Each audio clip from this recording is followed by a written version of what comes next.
ದೂರದಲ್ಲಿ ತುಂಗಭದ್ರಾ ನದಿ, ಆ ಕಡೆ ಹಂಪಿಯ ವಿರೂಪಾಕ್ಷ ಮಂದಿರ ದೂರದಲ್ಲಿ ಕಾಣಿಸ್ತಾ ಇದೆ.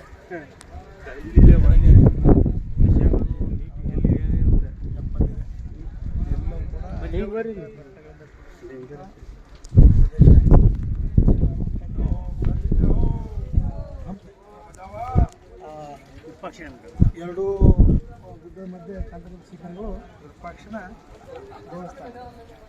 ಅದು ಬಳ್ಳಾರಿ ಹಳೆ ಜಿಲ್ಲೆ, ಹೊಸದಾಗಿ ವಿಜಯನಗರ ಜಿಲ್ಲೆ ಅಂತ ಪ್ರಸಿದ್ಧಿ. ನಾವು ನಿಂತಿರ್ತಕ್ಕಂಥ ಅಂಜನಾಥ ಬೆಟ್ಟ ಇದು ಗಂಗಾವತಿ ತಾಲೂಕು ಮತ್ತು ಕೊಪ್ಪಳ ಜಿಲ್ಲೆ 575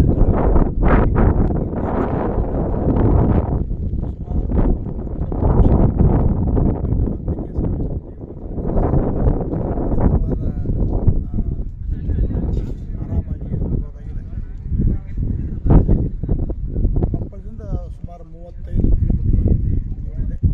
ಕಾರಿನಲ್ಲಿ ಬಂದರೆ 35 ನಿಮಿಷ ಪ್ರಯಾಣ, ಬಸ್ಸಿನಲ್ಲಿ ಉತ್ತಮವಾದ ಸೌಲಭ್ಯಗಳನ್ನ ದೇವಸ್ಥಾನ ಮಾಡಿದ್ದಾರೆ.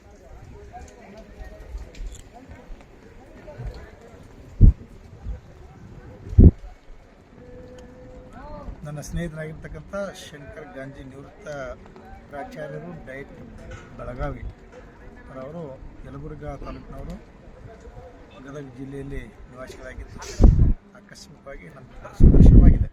ಸಂತೋಷಪಟ್ಟೆವು. Okay sir.